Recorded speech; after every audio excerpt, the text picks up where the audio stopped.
Welcome back to Off Ball Takes. This is your host, Yarby Laws, and this is my co-host, Christopher Wells. We appreciate all the support on our recent content, and before we do get started, please don't forget to like and subscribe, and follow us on Instagram and TikTok at the OBT Podcast for more content and updates.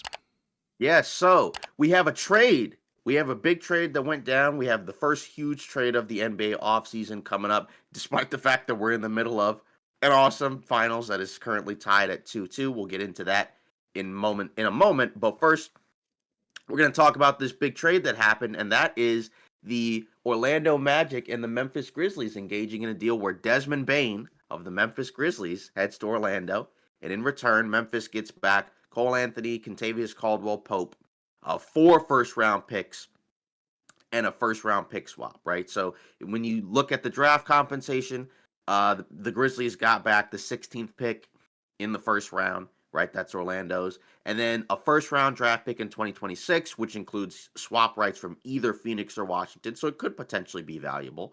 And then a first-round pick in 2028, Orlando's own first, and then a first-round pick in 2030, as well as a 2029 pick swap, top 2 protected. So surface level, right, Desmond Bane, right, we know he's a really good player for the Memphis Grizzlies last season, right? He put up, 19, 6, and 5, right? And then, but before that, he was averaging 24, 4, and 5. He's pretty much been somewhere around a 20-point score for the last few seasons, and generally been around a 40% three-point shooter. So you look at the Orlando Magic, and that's kind of one of the biggest weaknesses of their team. They were not a good offensive team this season, and part of that was they were one of the worst three-point shooting teams in the league, right? So obviously you're talking about a guy who can get off threes and can hit them at a high clip, high percentage, high accuracy, and he can do some catch and shoot, handoff work, but he can also, this year, took a little bit more of a leap in the playmaking. I mentioned he put up 5 assists per game. The year before, he put up 5.5, but remember, that was a year where Ja Morant didn't really play, so you could make the case that that year kind of helped in terms of preparing him for more of a high usage role. We'll see what it looks like in Orlando. Obviously, he'll be going to a team that's got some good young talent because you got Paolo Banchero, right, who we both like as a franchise guy. You got Franz Wagner, right, as a number 2, who probably needs to improve as a three-point shooter, but does a lot of other things really well. And then you got Jalen Suggs, right, who was actually, once he went down, that was kind of when the Magic completely fell off, right, because they had that stretch where Paolo went down, Franz obviously was killing it, and then you had Suggs. Then both Paolo and Franz were out, and then Suggs was there kind of picking up the slack. And then, like I said, once he went down, even when Paolo and Franz came back, they just weren't the same team because of all those things that he does. So with Bane, obviously he's not a point guard necessarily, right? He's not like the typical decision-making, table-setting type of guy, right? You could argue whether or not Orlando really needs that a lot just because of the fact that Paolo and Franz do a lot of ball handling and shot creation, right? So how much of that do you really need? So I think from the Orlando perspective, I think you really have to like this deal because of the fact that, again, the picks compensation sounds like a lot, and maybe it is, but it's like, how often are you going to get this type of guy just on the trade market? Because there were other teams that were mentioned that were interested in him, but Orlando wanted to, I guess you could make the case, quote unquote, overpay to get their guy, right? Kind of like what the Knicks did with Mikal Bridges and some of these other deals that we've seen in the last few seasons. But if you're a Magic fan, like I said, you should be pretty happy with this because I think you'll help fill a need that team needs. And in the Eastern Conference, right? Like we know the Eastern Conference is pretty open because the Pacers are in the finals right now. We know they're going to still be really good, but they're not necessarily a lock to make the finals next year. And then after that, right, you still have Cleveland, you still have the Knicks, right? And then that kind of opens a door for a team like Orlando or one of these other young up-and-coming teams, right? Like they're financially still pretty locked in to everything else because obviously Paolo, he'll get his big extension. And then Franz and Suggs have already been paid, and they're both 30 million plus a year guys. So now you're locking in another 30 plus million a year guy, but it's okay, right? Now you just kind of have to see some of those other bench guys like Anthony Black, right? Now that Cole Anthony's gone, he's kind of the de facto guard off the bench, right? But he's not really like a scoring guy. He's more like a playmaking, passing a guard that's got a little bit of defensive upside as well. So we'll see what he does. See if any of those other guys maybe have some bounce back years. We'll see if the centers can kind of separate themselves, right? Because that's kind of the one position now where you're looking at it and you're kind of like, okay, this is the spot that in theory, could you upgrade it more? You probably can't do it as much now that you're locked into those four max guys, right? So you kind of have the three-headed monster of Wendell Carter, Goga Batazde, Mo Wagner, I guess, has the ACL tear, so I don't know when he comes back. But I like it for Orlando just because of the fact that, like I said, I think it elevates you into the upper tier of the Eastern Conference. And this should be a really competitive team for the next several seasons. Just then you move over to Memphis' side, and you can look at it from the perspective of it's kind of hard to turn down this deal because even though Desmond Bane is really good, we talked about it once Memphis got eliminated, they were probably going to do something, right? Because they went from a team that looked like a real dark horse in the Western Conference, right? They were a top 3 seed for most of the season. Then they just kind of fell apart the latter half of the season because they just could not defend. And I think we talked about it also from the perspective of there were going to be teams that were going to be disappointed because they were going to go out early and they were going to kind of view their team in a different light than they probably did going into the playoffs. And I mean, Memphis probably already knew, yeah, this season was kind of cooked because they fired the coach. And, I don't think they thought things could go like how Denver expected, right? Because the starting point isn't quite as high. But now you're looking at a team where you're probably, unless they decide to move one of their main guys, you're at least for a year or so, looking at Ja and Triple J as kind of your foundation. And then you get KCP, didn't have a good year in Orlando this year, right? He didn't shoot the ball that well. Even defensively, I mean, it felt like he kind of took a step back. Who knows? Maybe the offense was just because Orlando's offense was so bad last season that he didn't. You were asking him to do more than he really could do. But he shot 34% from 3 last year. So that's not really what you want. But I think you would hope that in Memphis, right, who was one of the better offensive teams in the league, right, you got Ja, I guess, as your offensive engine who can handle the ball, and play in the pick and roll and play make. Ideally, that would be like a decent backcourt complement next to Ja, right? Like a guard that at his best is a solid 3-and-D guard who can also kind of run the floor and can chase guys defensively. And then Cole Anthony, I guess you can have as a backup scoring guard, right? I guess they already have Scottie Pippen Jr., but, again, Cole Anthony can be a spark plug off the bench, right? So that's fine. And then you have the picks, and so you can use that. You get the 16th pick, so you get a first-round pick back that you can use in this year's draft. I don't know who they're going to take with it. And then maybe you use those other picks for some type of other deal down the line. But, obviously, I guess you save a little bit of money. You have more flexibility going forward. You can re-sign Jaren Jackson Jr. to whatever contract he's going to get, right? He didn't make All-NBA, so I guess that means you don't have to pay him as much, right? Or he won't get the Supermax extension. He'll have to probably wait until free agency when he can sign whatever deal he's going to get, right? Still a max, but regardless, I'm cool with it for both teams. I guess I probably like it more for Orlando, but like I said, from Memphis' perspective, that's a lot to get back for Desmond Bane. So it's kind of hard to just be like, no thanks, we're not going to do this, right? Especially from the perspective of that team felt like it hit its ceiling. So I don't think that they were probably going to, at their best, go much past like the second round, right? If that, like, it felt like it had kind of already run its course. Maybe you kind of thought maybe we had some veterans, but again, if you're going to pay those 3 guys $200 million plus, we know with the second apron, that's kind of tough, especially it doesn't feel like Ja is quite in the same tier as he was like a few seasons ago. Because I remember when we first did the podcast, right, most people had him consensus top 10, right? And the people who didn't have him as top 10 at least had him like maybe 11, 12, right? Kind of like in that Mitchell range. Sure. But now, if you look at a lot of rankings, there are people who are like, he may not even be a top 20. Like, now he's kind of in that underrated tier because, like, we know he's good. It's just a matter of, can he now be, like, maybe he might not be able to be the best player on a title team, but could he be the best player on a good team?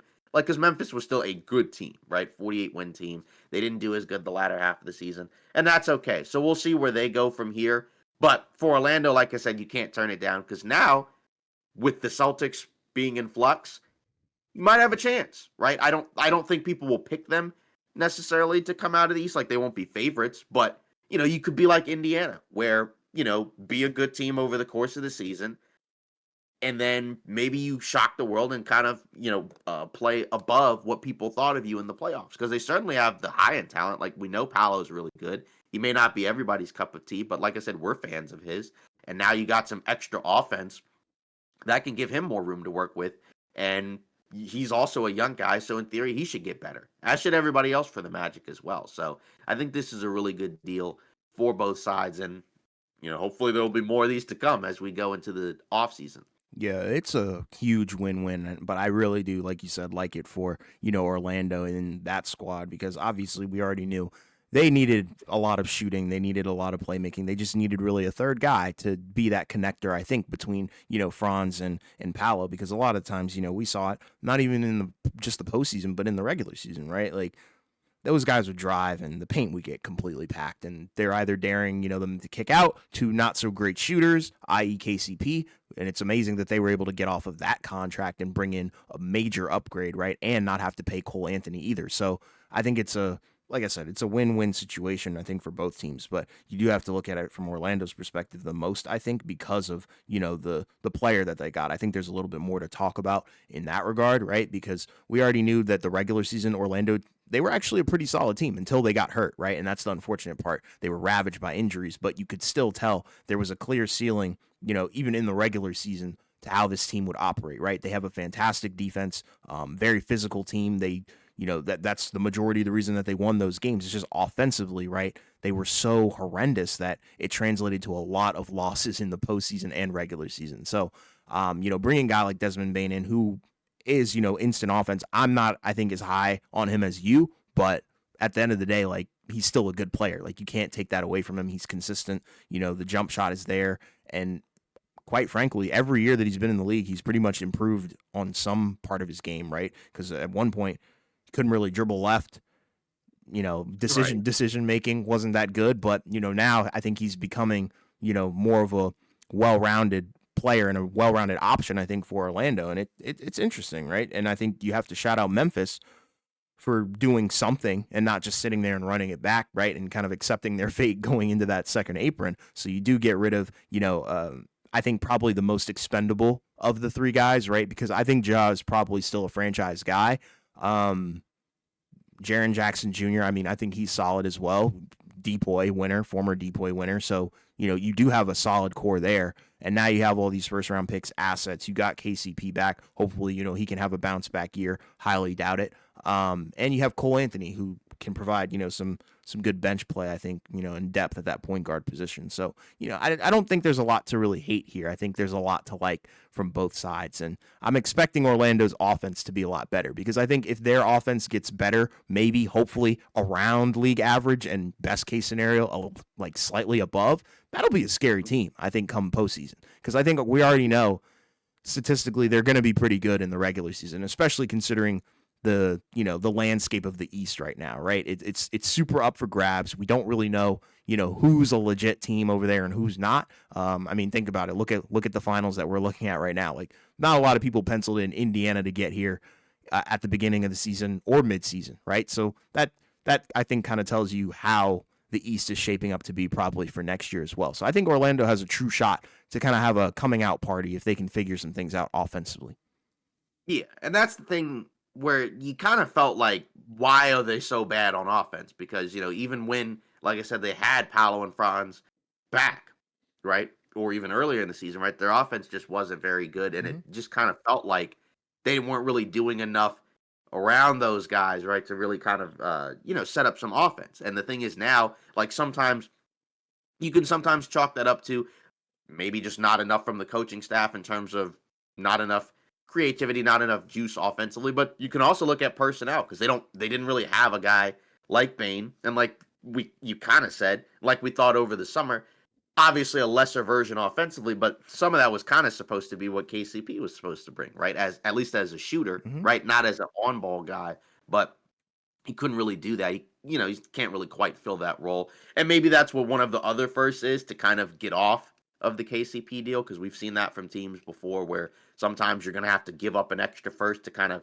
get the other team, entice them to take on what could potentially be seen as a bad contract, right? So, we'll see going forward. I mean, he is 32 at this point, so he's kind of at an age where for some players, you're just going to start to kind of get somewhat of a decline, Yeah. right? Because, I mean, he was never like a crazy athlete, but he was always running the floor, still pretty quick. But, at a certain point, it's going to get tougher. So, like I said, on paper, the best version of him is a good fit next to Ja.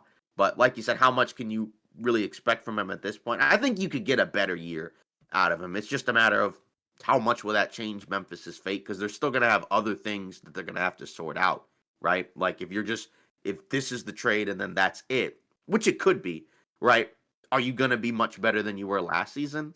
Probably, if you're Memphis, like probably not, right? Because I mean they won 48 games. Are they going to get 50 plus wins as a team next year with that group? Probably not. Yeah, I don't know about So that. I guess that's the question: is do we think Memphis is done? Mm, there's a lot of factors that go into it. I think one is going to be Ja's health because he's kind of proven Mhm. that he's not really a durable guy, not super available. Um, Oh, I'm done as in like other moves. Like, do we expect them to make other moves? yeah, I was getting there. Oh, my bad. I mean, because I was gonna say like I don't know if do you want to move on from Ja if you're Memphis? That would be my I don't concern think they do. I think they view him as a kind of franchise. like how some people will say, where like this team values this guy maybe more than higher than average, right? Like where Okay. it's like that's their guy that they drafted.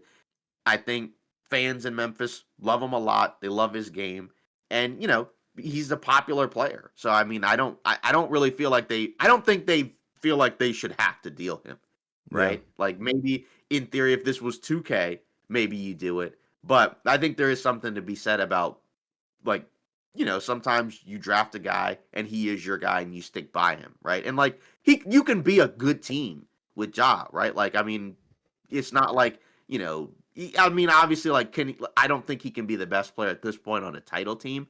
But again, as I said before, like you could be a good team. Like I don't feel like you have to tear it down if you're Memphis. But who knows? Maybe they will. But I don't think they do. I don't think that Ja or Triple J get moved. I think they'll probably just build around them. But hey, I could be wrong.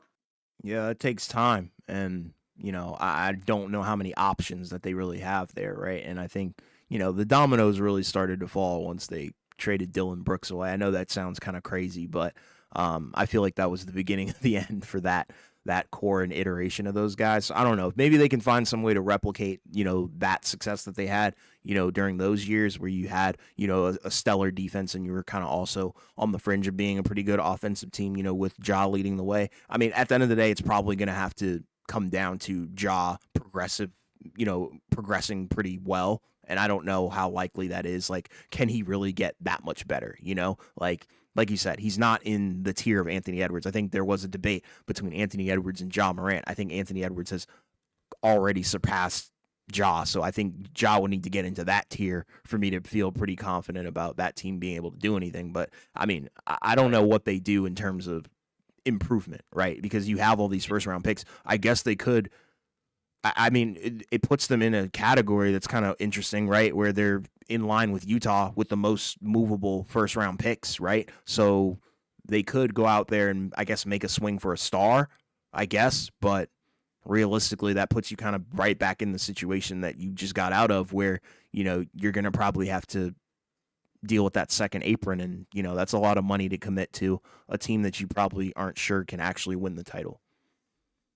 Right. So, and I think that was kind of the issue as to why they did all that. So we'll That's my see. point, We'll yeah. keep an eye on what Memphis does from here on out. But like I said, I think Orlando is kind of the bigger story here, just because I'm very curious to see what that team is going to look like. And with Memphis, it's quite a ride, right? Because like I said, when we first did this podcast a few years ago, like I said, there was discussions about where Ja ranked amongst by and large like top 10 players, but also Memphis was one of the best and rising teams in the league, right? Like people were feeling better and better about them each year. And then you fast forward, like you said, now guys like Dylan Brooks are gone, right? Desmond Bane is gone, right? And we don't know what the future of the team is now, right? It's a very different team from what it was before. And obviously now they're going to have, the coach that they replaced Taylor Jenkins with. So, we'll see. But like I said, it sets up a potentially big offseason, right? And I guess you also have the stories with Kevin Durant, right? Where the day before the deal, right, the Athletic was putting out I guess his preferred teams, right? There was also kind of something about that Phoenix is probably going to take the best deal, right? So it's not necessarily a guarantee that he goes to where he wants, but it does feel like I said, as we're getting closer and closer, right? He's gonna get dealt. Now it sounded like, according to Shams, his three preferred destinations were the Miami Heat, the Spurs, and the Rockets, Yeah. right? So there was talk about, I guess, how close are the Wolves on a deal? We don't know. I mean, they don't want to give up Jaden McDaniels. Do they offer up Gobert? I don't know. And again, I think they would have to do some heavy lifting first before they could pull that deal off, right? Because they're in that second apron tier or whatever they are. But in terms of those three teams, I don't know. The Heat one still kind of. I'm curious as to like what the reasoning is. Is it just like the place, the I location? think it's the Like, is market. there a possibility that like they could do multiple moves and just completely reconfigure the team? And it's like Durant and then like Bam and then replace Hero with some other guy. I don't know, but like I guess we'll start with them. What do you think about that? I mean, I think it's a market thing, right? Miami's a huge market, right? If you bring a title to them or, get them back in the swing of things, that'll be a huge thing. But I just don't know how realistic it is, right? I mean, like, it would be beautiful, I guess, to see, Bam be paired with somebody else other than Hero. And that's no slight to Hero because we already know Hero's a baller, right? I just don't think, those two as a duo is too great. Individually they're great players, and I don't really consider Bam to be in that super duper, elite tier, right? He's good. He's a very switchable defender, especially on that end. But offensively, I think he can't really carry the load. So I guess bringing a guy like KD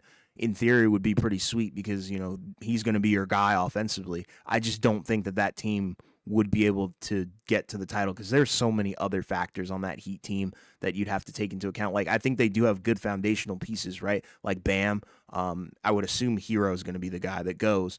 I do like, Kello Ware, like he's cool. I don't know, if he's going to be like a franchise center or anything, but I think they have more work to do than just bringing in a guy like Kevin Durant. That wouldn't really make me feel too good about it. Like that's kind of how I would feel, especially as a KD fan. That would probably be my least favorite destination. I would be in shambles if he went to Miami. Yeah, I guess you could also factor they're in the East, so maybe that might be like a better starting point than going out west. Sure. And then obviously the Spurs, but I guess, the question is for the Spurs, are they actually going to do it? Because again, I don't think they want to necessarily give up those first round picks that they have to get, however many years Durant has left. I don't Right. know necessarily if they want to really do that. And if it's not that, right, then if you're talking about players, right, I don't think it's going to be any of their main core guys, right? So then you're talking about like, we might not want to give up Jeremy Sohan. And it's like, all right, well, if you don't really want to do that, how much do you really want to do this in the first place? Yeah. I mean, for the Spurs, I think an ideal deal might be Vassell, a Mhm. first round, maybe a first round Yeah, pick, Marcelo and Barnes. yeah, or like Keldon Johnson. I don't know. It's gonna have to be Vassell, a pick, and somebody else, right? And if I'm San Antonio, I'm okay with that. Respectfully, I think depending on what pick it is, right? Like if it's the number 2 pick, then I think we're gonna have an issue. But if it's what is it, the 14th that they have as well? For Yeah, if it's the 14th, maybe a future first and another player alongside Vassell, I think you pull the trigger on that because Vassell's a great player, right? He averaged 19 this year, not bad at all.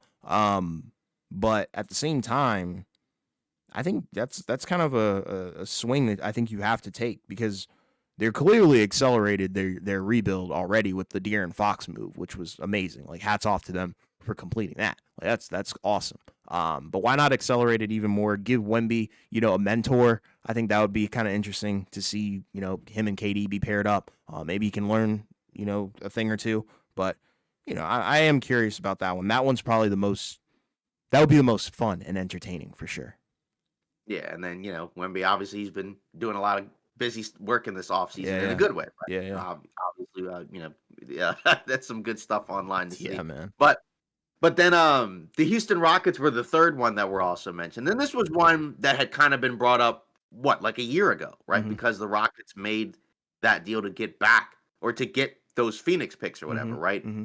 To get the Phoenix picks from Brooklyn when they traded Kevin Durant to Phoenix, I guess to kind of entice the Suns and be like, hey, you want your picks back? You want to Mm-hmm. get out of there? Mm-hmm. So that one I think would be kind of cool just from the perspective of when you watch Houston, like they do kind of need some type of go-to perimeter scoring that isn't Jalen Green, right? Just, not that he's horrible, but just, he's probably not quite good enough as your main perimeter scorer, right? Because we saw that in the postseason. He's still a young guy, right? But I don't know how much better realistically is he going to continue to get. I don't know because he's in year 4? Yeah. So, again, still a young guy, but doesn't feel like his ceiling is as high as maybe some people might have thought, which he can still be good. Sure. But, can he be like your franchise perimeter scorer?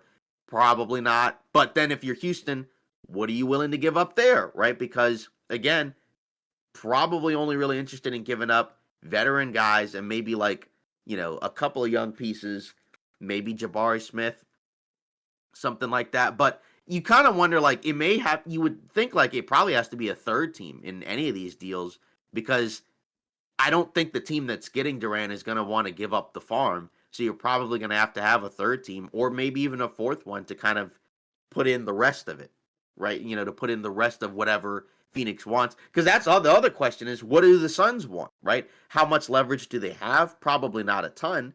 But, if you're the Suns, say you do the deal with Houston, are you really going to sell to your fans that like, hey, we got Jalen Green back for Kevin Durant, right? Like, that's like, we're going to build around Devin Booker, Jalen Green, and Bradley Beal. Like, that's, I don't know. That's probably not a super ideal situation there. So, for the Houston one, what do you think about that? It's the most 50-50 one that I feel about it. Like, I don't know. It's tough because I don't think Houston wants to do that deep down, right? I'm sure that they would They love have a to. set. Yeah, I feel like they love their young core, like, through thick and thin, right? I think they kind of have honestly stated that publicly, right? They are not really looking to, shake things up too dramatically, right? And they're kind of high on the development of their guys, but at the same time, a fit like Kate, swapping out, like you said, Katie and Jalen Green, like, I mean, that's borderline seamless, right? Katie adds a ton of things to that team, and defensively, Katie's underrated, so he kind of fits the mold. He's not going to be, attacked on the defensive end of things, in that regard. So, I mean, I like it a lot in theory, but I just don't know how realistic it is, right? I feel like the Miami Heat one is probably more realistic than the Houston one. Just because I feel like Houston is going to stand pat on their guys, unless it was, a younger star. Like if it was Giannis, then I think for sure Houston pulls the trigger on that, no question. But I don't know if that necessarily fits their timeline, right? Because Houston doesn't have a guy like Wemby, right? Like that's the difference between Houston and San Antonio. You're talking about Jalen Green and Alperen Sengun versus Wembanyama, right? So that's where I think the problem lies, right? You don't have that franchise guy. So once KD, leaves, how many more good years does he have? Like you said, is it 2, 3, 1? Who knows? Like anything can happen, and I don't know if Houston would be willing to take that risk because what if KD gets hurt? That's pretty much your season right there. Yeah. So now, of course, the Phoenix side is also important here, right? Because it was Very. also mentioned in the Shams article that despite the fact that these are his preferences, right, the Suns have reportedly told 6 to 8 teams that are interested that they'll make the deal, they'll take the best deal. So they don't really care about what he wants. It's more so about what they want, which, they can say that, and that's probably true for the most part. It's just a matter of if you're the other team, Of course, there's, I guess, potentially a world where you trade for him and that's not really one of his preferred destinations and it doesn't go that great, then he just leaves, right? It's not that big of a deal potentially if you don't give up a lot, but if you do, and then that happens. But I don't think a team does that if they don't get some type of reassurance that, like, yeah, I'll probably stick with you. But I don't know, right? Because he can kind of be, sometimes he can be. You don't really know how what read you can make of him sometimes, right? Where like sometimes if it's not going well, he may not be super happy. Now most people wouldn't be happy if something's not working right, right? Yeah. But just as a whole, a little bit more unpredictable sometimes. But I either way, I guess the question is, are we assuming he gets traded to one of these three teams, or is it more likely that it's not any of those three teams and it's someone else? I think it's one of those three teams. Okay.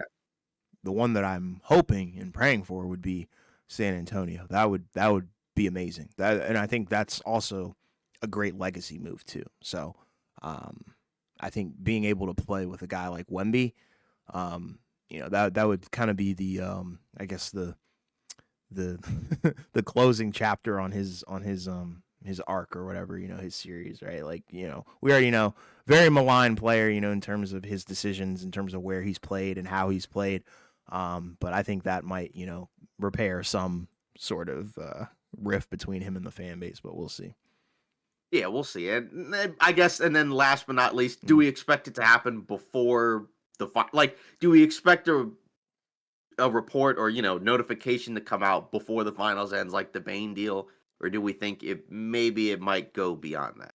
Um, I'm trying to think when would because I think this series is going 7 games. I know we haven't even talked Okay. about the finals yet in this episode, but I think that's going 7 games. So I would probably assume within the next week. There's no way that it drags on like this Yeah, a potential game 7 would be June 22nd. That's next week. Sunday. Yeah, so I would assume. Yeah, I would say for sure. Next week we're getting some sort of red alarm noti from ESPN or Bleacher Report. We got to get it, man. It's got to happen. Yeah, I am very curious to see what happens and where he goes Yeah, and man. what the team gives up, and it'll be funny. Like regardless of what happens, again, if you don't give up a lot, you should feel fine about it, right? It's just obviously if you're the Spurs, if you do it, if you're the Spurs, you don't want to give up really valuable future pieces, right? I think like it's fine. Like I said, if it's like you said, Barnes, Keldon Johnson, and then like Vassell or something like that, Mhm. right? Because you don't have to have all those forwards, if you have Durant. But I don't know. I don't think the Spurs do it. I feel like they just kind of stand pat. And then the other I guess domino is the Giannis question, right? Because now it sounds more and more like he may just stay put, right? Maybe they might deal him later down the line. Like maybe if the season doesn't go great, they might, maybe he'll ask out. But there's a lot of people now that think that he just may stay in Milwaukee going into the season, right? And if that's the case, right, then some teams may pivot to Durant, but whichever ones they are not going to push all their chips in the way that they would for Giannis. I don't think, right? Yeah, I That's agree. kind of Yeah, yeah. That's exactly what I was saying about Houston. yeah. So now, guess in case you didn't know, there was a finals game that happened on Friday, right, to kick off the weekend, and what a great game that was. That was game 4 of the NBA Finals between the Thunder and the Pacers, with the Oklahoma City Thunder winning 111-104 to tie the series in a game that I'm not gonna lie, right? The last time we were on, we both we both picked Oklahoma City to win this game. Yep. I was not quite as confident, but I thought they would win because I'm like, this is a must-win game. Sure. You have to win it. If you don't, you're going to lose the series because you're going to go down 3-1. And I did not feel great about Oklahoma City winning that game watching it up until, they took the lead. But over the course of the game, it was funny, right? Because they went back to that double big starting lineup. It didn't feel like to start the game that it really did a whole lot because they went down early against the Pacers, Yeah, right? it Where they were just sucked. kind of they were just kind of attacking them and just kind of getting wherever they wanted to. And Oklahoma City's offense for most of the game was pretty rough, right? Like the Pacers were honestly the better team for the vast majority of the game. And you go into halftime, right? And I mean the Pacers, I think what were they up? They were up about 3 or so at halftime, right? I think it Mhm. was 60-57. Mhm. And then obviously from that point on, it's back and forth, back and forth, back and forth. But then the Pacers, would kind of by and large be somewhere between like 4 to 8 points in terms of their lead in the third quarter. Then at one point in the fourth quarter, they went up by what was it, 10? I think they went up by like, oh no, what was that in the third? I believe that was the fourth. Okay, never mind. It was the third quarter, but like Okay. it felt like going into the fourth quarter, right? The Pacers were up, let's see, 86-77 with 32 seconds to go in the third quarter. And you're like, "Oh my goodness, Indiana feels like they might actually win this game," right? And then the Thunder kind of do a couple of things, right, to get the game closer and closer and closer. And then like I said, Toppin gets that dunk. Pacers go up by 7 in the fourth quarter. And then, you have a couple of big Chet Holmgren possessions, right? He gets a couple free throws, he gets a putback, and then a putback dunk, right? And then all of a sudden, it's a 1 point game for Oklahoma City, right? They're only down 1, and every time they'd get it to like 2, 3 points, then Indiana would come right back and score, and then they'd be right back up, right? Then Halliburton has a stretch where he gets some drives to go. Nemhard hits a fadeaway, right? Turner gets to the line. And then, with, let's see, 3 minutes and 52 seconds to go, right? The Pacers are up 197, right? And then we have this final stretch, right, where you have SGA, who for a decent chunk of the game was kind of just there, right? Like he was not that great. He wasn't getting assists, but there were some things offensively over the course of the game that we did see differently, right? Where like all of a sudden he's screening for Jalen Williams, and Jalen Williams is kind of getting where he wants, right? He's able to kind of drive, finish off these scoop layups. There were a lot of times where like you could tell he was gassed because Nemhard was hounding him for the vast majority of the game, being physical, denying him pretty much anywhere and every chance he got. And they had to make some changes, right? Where he came out early in the first, right? Because if you've watched Oklahoma City, usually SGA plays the whole first and normally the whole third, and then kind of rests early in the second and the fourth quarter. But they had to get him out early in the first quarter because he was gassed, right? And you were just kind of wondering, wow, Oklahoma City might actually lose this game. And then, all of a sudden he hits the 2 free throws, right? Of course, there's that controversial shot right in the mix where they take the lead, right? Because he hits the 2 free throws. Then Halliburton gets the scoop layup, right? 103.99. Then SJ hits the three, like right towards the end of the clock. And that's a huge shot because then it's like all of a sudden, okay, Oklahoma City's down by 1. Then Caruso gets the block. He had a huge game, 20 points off the bench in 30 minutes. Big plays on both ends of the floor. Then SGA has that play, right? That a lot of people are like, what's going on here? Where, what did they say? That they thought he traveled or that he Mhm. pushed off, or whatever. Push off. And then he hits the step back, and all of a sudden, Oklahoma City has the lead. And you're like, whoa, what's going on here? And then Indiana doesn't score pretty much the rest of the way. 1 point. Oklahoma City defensively, I thought was really good for most of the game, right? They were awesome, but Indiana just kept scoring and just kept doing whatever they wanted to. And then all of a sudden, their offense just completely died down. It kind of morphed and turned into some one-on-one play, right? Where it's like Halliburton, he wants the switch on Chet Holmgren. Holmgren does a really good job of staying in front and just kind of not allowing him to get to where he wants. And they don't score, right? And they had a bunch of opportunities because you were kind of waiting for some of them to hit some of those shots that they were hitting for most of the game, and it just never happened, right? And then all of a sudden, SGA, he gets, or no, Lou Dort gets the steal, gets fouled, splits the pair of free throws. Like I said, then Indiana can't really score. And then all of a sudden, with the SGA free throws, Oklahoma City's up 4.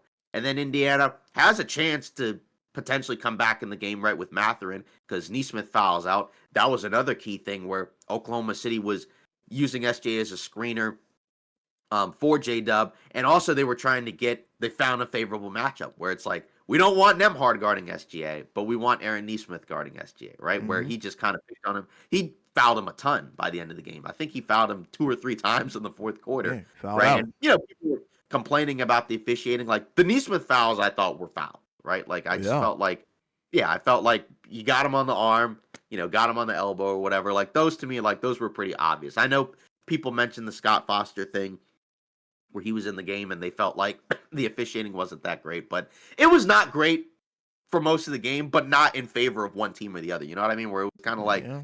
oh, this was a flagrant in this game, or this was a flagrant here, but then this one isn't. I know his nickname's the Extender, right? But I didn't really feel like that was what cost Indiana the game, right? They No. scored 1 point in the last 3 minutes. Yeah. Matherin had what, 4 trips to the line, missed Bricked all all but of one. them. Yeah. Yeah, because he had the first trip where, again, it's kind of a big possession, right? Because if he makes both free throws, it's a 2-point game with 24 seconds left. Bricks them both. Then he compounds it by committing those back-to-back inbounds fouls, right? Where the first one, I think, the first one was after the split pair. Then he goes to the line again and then splits. Or no, the first time he missed both free throws, then he split. But my point is, he made a lot of mistakes in that one final stretch where he missed free throws and committed silly inbounds fouls where then Oklahoma City gets a free throw and the ball. Like for SGA had 10 free throw attempts. He had 0 for most of the game, right? So, like I said, Indiana was doing a good job of not allowing him to get to the line. But, in terms of him, the free throw merchant narrative in this game, I mean, most of his free throws were right at the end. Like I said, I mean, 4 of those 10 free throw attempts were just because of intentional fouls, or 2 of them were not intentional. They were just bad fouls. But either way, this was a huge, massive win for Oklahoma City where it felt like offensively they could not get anything going. And you look at their team stats and you're thinking they made 3 threes over the course of the game. They were 3 for 16, while Indiana was 11 for 36, which is not great. But I mean, it's better than 3 for 16. Like the Oklahoma City couldn't even, it wasn't that they couldn't make them, they also couldn't even get them off, right? And it wasn't like everybody was just super hesitant and no one really wanted to shoot. They just could not get clean looks from 3. And you're kind of like 3 for 16 from 3. The turnover battle was about even, right? 13 turnovers for Oklahoma City, 15 for Indiana. But the assists, right? Oklahoma City had 11 assists to 13 turnovers. How often is that? You got more turnovers than assists as a team in a game, whereas Indiana had 21 versus 15. 21 assists versus 15 turnovers. You look at the rebounding, Oklahoma City did win that 43 to 33. But, I guess kind of the differentiating factor is they went to the line 38 times and made almost all of them. That's a huge factor as well because Indiana missed 8 free throws in that game and they missed 5 or 6 in the fourth quarter because Obi Toppin missed a couple of free throws in the fourth quarter as well. That kind of started the downward spiral. And like I said, Oklahoma City turned Indiana into, late in the game, one-on-one, which is not really what you want to do. They took away Siakam because he was really playing well. In the first half through the first 3 quarters, he just disappeared. Mm-hmm. I think he took maybe just one shot in the fourth quarter. And even the shots that he was getting in the second half, none of them were falling. You were kind of waiting for them to go down, but they just never did. Turner was pretty bad offensively. He's had kind of a rough last couple of games on the offensive end. 3 for 10, 0 for 6 from 3. Doesn't even really close for the most part at the end of these games. But, you look at Oklahoma City and it's just big time crunch time win, which in the playoffs they've not been quite as good at, right? Like that's where those are the games that they typically have lost, but they've had to win a couple of big ones, right? Because you had the 2 crunch time wins against Denver. I guess you had a couple against Memphis, right? We didn't expect them to lose, but you had a couple that went into crunch time, and then you had these, right? Like every game pretty much here has been, aside from game 2, has been a pretty close game, kind of a coin flip, and it's like, do I feel like Oklahoma City played well enough where it's like they're in the clear? It's a guarantee. Like, probably not. But, I also felt like all that you needed to do was get one in Indiana. And I think you're probably going to win this series. So Oklahoma City still has a lot of work to do to fix up that offense. But they got the performances they needed. Because, like I said, SGA was kind of meh for most of the game.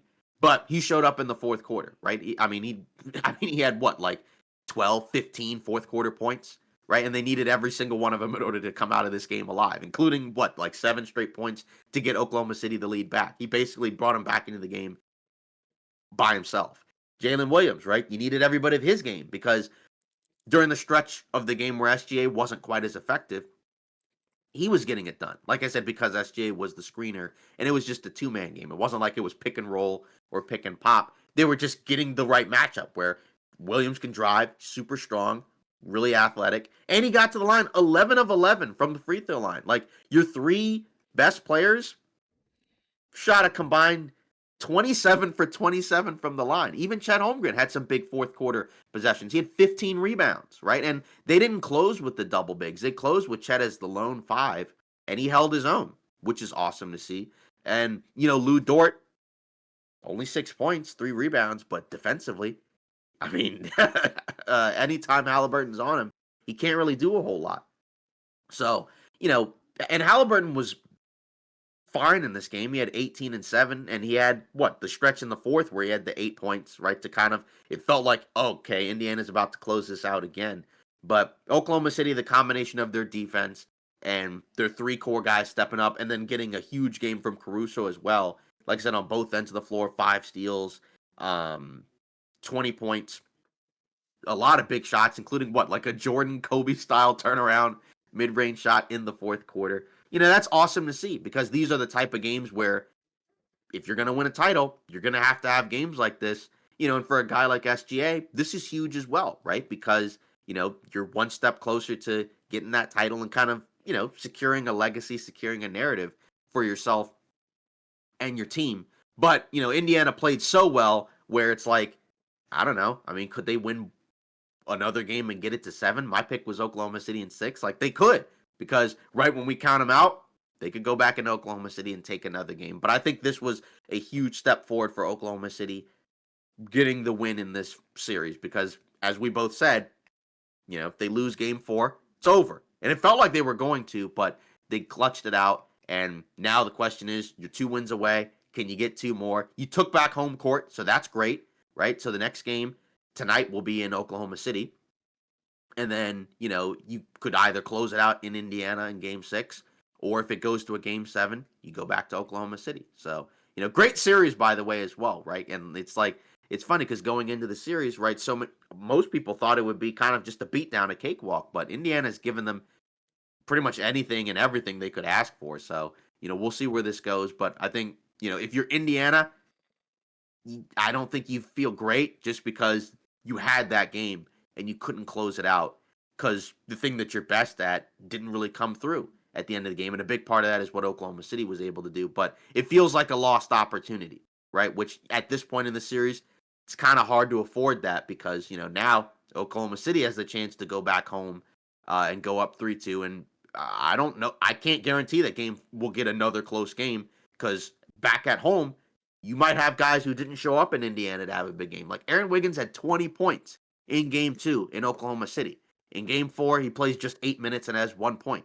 Like, he could have a big game in Oklahoma City, or somebody else for that matter, right? Like Lou Dort could have another 5 3-pointers made game, or, even a guy like a Kenrich Williams, right, who gave them some good minutes in this game, or even a Cason Wallace, where, he hasn't really been great, but just somebody, I could see that happening in Oklahoma City in a way where you didn't know if you were going to get that in Indiana, but you got it with Caruso, and you just needed one. You just needed one guy off the bench to give you a big game. And now let's see if Oklahoma City can get 2 more. But, I mean, Indiana, they're still in this thing, because it's at, as much as of a big win as that was for Oklahoma City, it's 2-2. And, Indiana has shown they can hang with this team. Yeah, I mean, it's wild. I think this game went how both of us thought it would. Maybe not the majority of it, but the end result for sure, in terms of, Oklahoma City securing the dub. Yeah, Oklahoma City securing the dub. Shea popped off, like you said, didn't really have, the best of, first halves at all. But like you said, the fourth quarter is all that mattered. Yeah, like I thought that he was going to drop 40. He was 5 points shy of it, but still had a great closeout game. And like you said, J-Dub, Chet, they all showed up in the ways that you needed them to, right? Chet playing like a traditional big, while also, taking guys off the dribble.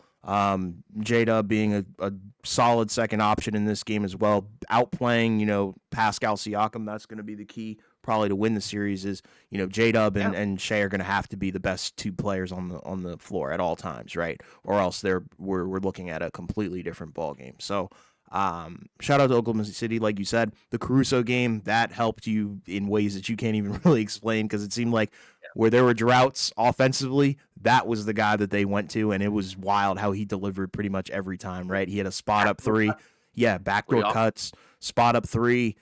Everything that you needed from every single person on the team pretty much showed up. Right, and yeah, I mean, I thought Dagnall did a better job of kind of sticking with certain guys, right? Like he saw that Hartenstein and Chet wasn't really working out. Well, that's why Hartenstein only played 21 minutes. You didn't get a ton of Isaiah Joe minutes, didn't get, any Jalen Williams minutes or anything like that. Isaiah Joe only 5 minutes. So definitely more of a traditional approach in terms of, coaching in the playoffs, right? Having a set rotation and letting those guys figure it out and trusting them, right? Very similar to what Indiana has done, throughout the entire series where they haven't really scrambled to find answers, right? And that was the other thing. You didn't get an explosion from, TJ McConnell or an explosion from Mathurin either. So that was kind of another key that I think you and I both were like, we don't think that's going to happen. That's probably why Oklahoma City's going to win. So yeah, shout out to them. They survived. They've evened up the series, and yeah, it's wild. I didn't think this was going to go past 5 games. If you want me to be honest, that maybe that's just me severely underrating the Pacers, but man, oh man, like you said, it's definitely a hardwood classic for sure. And this was a nail biter, really. Like you, like you said, the first half, you really thought Oklahoma City was going to lose this game. Like it didn't really seem like they had any momentum. I was like, dang, we really have to take the L on the podcast. But at the end of the day, they secured the W, and that's all that matters. They've extended the series, and yeah, now momentum I think is definitely in their favor for sure. Yeah. So, and that's the question is, Oklahoma City, you just need 2 more. So can you get that done? And, that's kind of what I think we're going to have to be looking ahead to. I guess if you're Oklahoma City, what needs to happen at home in game 5 to be able to kind of secure the win and, probably put a stamp on the series. Like, not that it's a guarantee, but, we know when it's 2-2 and you win game 5, you got a great chance of winning the series. Yeah, I mean, they're a responsive team, right? Said that, throughout the entire 6-0 after yeah. losses. Yeah, they're a very responsive team. Said that throughout the entire postseason. I'm sure they'll feel it out. They'll continue to play their brand of basketball. But you cannot afford to have a freaking J-Dub stinker. You can't. If you have a J-Dub stinker, I think that makes this 10 times more difficult, right? And you're at home, so like you said, I would kind of bank on one of those bench guys or maybe all of them combined to have a serious, showing out, right? Like I'd expect Lou Dort to play very well at home, offensively. I'd expect Caruso to kind of continue to be an option as well.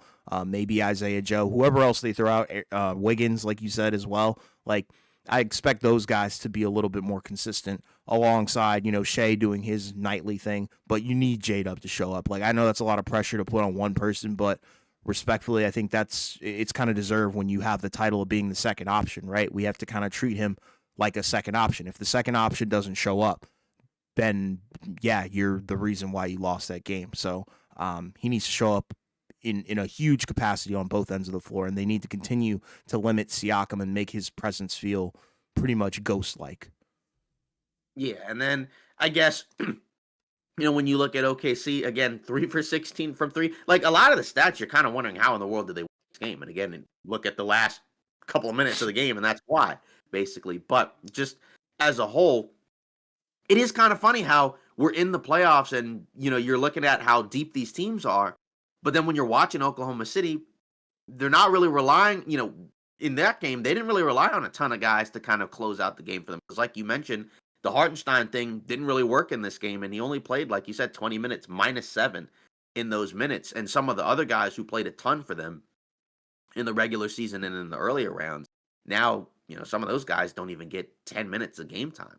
But you could also speak to a guy like Kenrich Williams didn't play for most of the postseason, and then he's kind of been unearthed in the last couple of games, and in a way that he wasn't before. Right? Or a guy like Isaiah Joe was a huge regular season, but hasn't done as much for them by and large. And that's kind of what happens in the playoffs is, some of these guys who help you out a lot in the regular season, they don't do quite as much in the postseason. So it's kind of left to your core guys to kind of come in and figure it out and be the best versions of themselves. And like you said, if it becomes J-Dub versus Siakam, and all of a sudden you get these type of J-Dub games, right, to close out the last couple of games, then yeah, that's going to tilt the series 100% towards Oklahoma City. Because we know a lot of times if you get two of the three best guys, that's usually your best chance to kind of win, a series, right? But it's funny because say like, SGA Halliburton, like even with the games Halliburton was having through like the first three games, I still felt like SGA was better, right? But, like Siakam was probably better than J-Dub through the first three games. And now that's kind of flipped and I'm not saying Siakam was horrible, but like you said, in the second half, especially in that fourth quarter, he did nothing, right? Like in the third quarter, he was getting shots, but they weren't falling. In the fourth quarter, he wasn't even able to get shots off, period.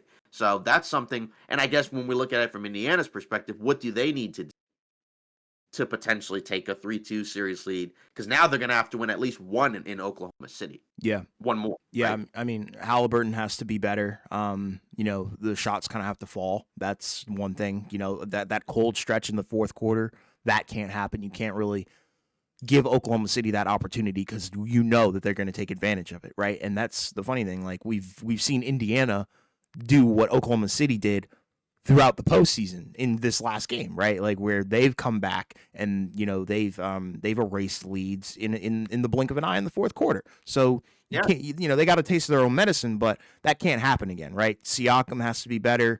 Like I said, Halliburton has to be ultra aggressive, and the role players, right? Aaron Nesmith, he's got a knockdown. I know he can sometimes be a flamethrower and sometimes not, right? Miles Turner, he's got to be better offensively, right? Nembhard, I mean, I think he's been okay offensively, but I think you'd like a little bit more. Granted, it's tough when you are, taking on a bunch of defensive assignments, but, a little bit more timely, that would be nice. Mathurin, he's got to be more consistent. So I think you just really need more consistency and more aggressiveness, I think, from Indiana. And, play your brand of basketball. Like you said, they got taken out of it completely. ISO one-on-one is not the play for this team. I think it is in certain situations with some of their guys, right? Like Siakam, I think that's amazing when you can get that mismatch, but don't force it, right? It's better when, Halliburton is orchestrating things and, picking apart a defense more so than trying to force it, right? And I think that it was just the fact that they were really rattled about, the lead being somewhat erased, and then OKC is hot on their tail, and I think it was just nerves, really. So I expect them to be a little bit more calm, and I think we're in for a banger number 5. I really think we are in for a crazy game. Who do you think wins Game 5? OKC. They're at home. That's a big advantage for them. I know Indiana stole one in Oklahoma City, but at the same time, you gotta think about it. The momentum is for sure in Oklahoma City's hands, and I think when we've seen that, they've been borderline unstoppable. So this is the first time in the series where the momentum has shifted back towards Oklahoma City. Yeah, I think Oklahoma City wins it too and goes up 3-2, and then they'll have potentially one more chance, to win it and then close out the finals, win it all, and then the NBA season's done and we head off into the off season. But yeah, I mean, what a series this has been, just from the perspective of the back and forth. I mean, again, Game 2 was the only game that was just kind of a beatdown, and even then, right, like because of what happened in Game 1, you were waiting for Indiana to make that comeback until eventually they didn't. I mean, this series has been, and we needed a series like this. I know, people have mentioned the ratings and whatnot, but like, the last couple of finals, right, where, again, the talent was there, but just the matchups themselves ended up not really being all that entertaining, right? Like we had 2 5-game series the last couple, right? Like I said, Boston, Dallas was supposed to be good, but Boston was just on another level in terms of how they were as a team, right? Denver, Miami, we knew how that one would go, right? I think by and large, pretty much everybody was in on Denver for that one in terms of expecting them to win. We had a couple of 6-game series before that, right? Where it was Warriors, Celtics, and I guess Bucks, Suns, right? That's kind of another one that was like right in that weird COVID era, right? Mm-hmm. Obviously, you had the bubble one with Lakers Heat, but so, you kind of went on going into this broadcasting. You think this goes 7? Yeah, for sure. Okay. I think that's the roadmap, right? Because we're gonna be going to Oklahoma City tonight. Mm-hmm. Then we got to go to Indiana, and I feel like Indiana's gonna they're not going to just go away quietly, right? I don't think they're going to play horrible, you know, at home, right? And like, because you look at game 4, right? They didn't play a horrible game of basketball. They were playing pretty good throughout the entire game. It was just the fourth quarter where they stunk it up and disappeared. So I'd Right. expect them to have a very solid showing at home, but I think they are going to struggle on the road. So that's why Right. I Yeah. think it's going to be a recipe for 7 because you got to go back. The series has to end in Oklahoma City. I feel like there's no other Yeah. way. And do you feel like Oklahoma City did enough to make you feel like that whatever issues that they had in that game, they can solve and take care of to win 2 more? Because that's the only I question. It's like mean, you're kind of watching it, and it's like, SJ kind of bailed him out, which again is like sometimes it comes down to that. that's Your my best player, your superstar bails you out. But I mean, they were struggling offensively mightily and especially, because there were stretches where they had to get SGA some rest, but it was kind of hard to sit him because then you're kind of just banking on Jalen Williams, who again gave him some good buckets. He had some turnovers as well. He had 4 turnovers to 3 assists. yeah. But it's tough, and it kind of does expose one of the big issues for Oklahoma City is, the lack of a ton of ball handling because we know that they have a lot of guys who can put the ball on the floor and attack a closeout, right, and maybe make another play. But that's different from being able to handle the ball and actually make real decisions against a pressure defense. That's a lot different. And you can kind of see some of these guys not quite up for the task. And, that's something that maybe they'll correct in the offseason. Maybe it's just Nikola Topic coming in. But, that's something that's probably why they're doing the 2-man game is you have to find some ways to get some favorable matchups and, kind of get out of that mud. But I don't necessarily know if Oklahoma City, like I said, did enough where I'm like, yeah, they saw like they're not going to have another game like this again. They could have another ugly offensive performance. It's just, are they going to shoot 3 for 16 from 3 at home? No, Like I don't think so. But, could they have a weird performance in Indiana? For that's what I sure. think. So, That's what I think is going to happen. And yeah. I But I like I think like Shea. Like I already know that he's going to do his thing. I'm not really worried about him, and I think that's going to be the factor that gets them over the hump. Ultimately, but I just don't think it's going to happen in 6 because you have to do that in Indiana, and that's a tough ask. yeah, so we'll see, what happens. But I think we're both feeling like this was a massive win for Oklahoma City, where it's like this might have been the win that kind of pushes them towards the title, where it's like, Yep. now that they won this, they're in a not amazing spot, right? But again, it's just 2 more, and you got 2 at home, and that's kind of what you need, right? Yeah, exactly. Yeah, so we'll see what happens, and obviously, by the next time we record, we'll be done with Game 5. Game 6, what day is that one? I think, I think it'd be Thursday, right? So I guess we'll be recording like probably right after that game ends. So Sure. Yep. yeah, so we'll see what happens. But either way, now I guess we've already kind of talked about some of the offseason stuff. So those are kind of the rumors and things that we've already discussed. But we do have a comment that I think that we might as well read, and this actually came from our last short, right? The Pacers up. This was when the Pacers were up 2-1. So this was the night going into game 4, right? And we got a comment from Jermaine Burkett 2123 OKC and 7 in Shea we trust. This was actually a comment that was put after Oklahoma City won game 4. So even though this was on the Pacers up 2-1 short, this was after they won.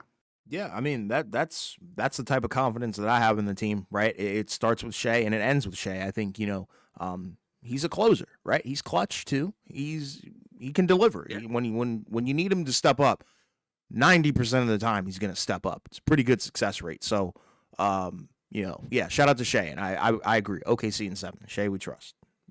Yeah, and I think there was a stat that had gone around where it was that fourth quarter, right? It was like the most points that somebody had scored in a crunch time, I think, in the finals or whatever, in the play-by-play era, right? Isn't that correct? Yep, exactly. The Yeah, guy's exactly. elite. Whether you hate him or not, he's an elite company. You can't dispute that. Yeah. I guess one last thing before we go. What do you think of the Scott Foster conversation? I mean, it is what it is. I mean, it's I don't know. He's an interesting guy. He's been around a long time, but I try not to really delve into that stuff, to be Mhm. honest. But I mean, I think people have a case, if they want to make it for sure. But do I believe in it? No, not really. Right. Yeah, I don't. Yeah, I don't feel like it was rigged. I still feel like Indiana offensively just wasn't able to take advantage down the stretch. I know, the SGA thing looked like a bad call, but it's not a guarantee that Indiana holds on. Yeah. Right. Oklahoma City next possession could have come back and scored anyways, and it may not have mattered. So we'll see. What happens, but it's always a fun discussion, right? Just because this is a big online topic, just because everybody was talking about the game from that perspective. But yeah, I don't feel like I don't really usually buy into that either, right? I think it was just kind of a scenario where, yeah, it was a tough loss at home. You could have been better, and you weren't, right? Yeah. Like it's different from game one because there wasn't like a controversial call in game one, but at the same time, like, hey, Indiana normally doesn't lose those type of games, but this was the second time all postseason that they did, right? Yep. Because I think going into that game, they were 9-1 in the playoffs in crunch time, and guess what? They lost. And, that may have been their chance to win the series. And that would be a tough way to lose, but I think it was legit. Yeah, I agree. Well, that's it for today's episode of Off Ball Takes. Again, great finals, great series. Can't wait to see how it ends. By the time we record, one of these teams is going to be one win away from the finals. Of course, if you leave a comment at the end, if you leave a comment on one of our videos or shorts or on one of our socials at the OBT podcast, we'll pick one and we'll read it, kind of analyze it and talk about it like we just did. And of course, continue to like and subscribe to our channel to help our channel grow. Already passed 200 subs. Got a few subs from our last short. Let's get some more. Let's continue to get to 500. And we appreciate it all. We'll see you next episode.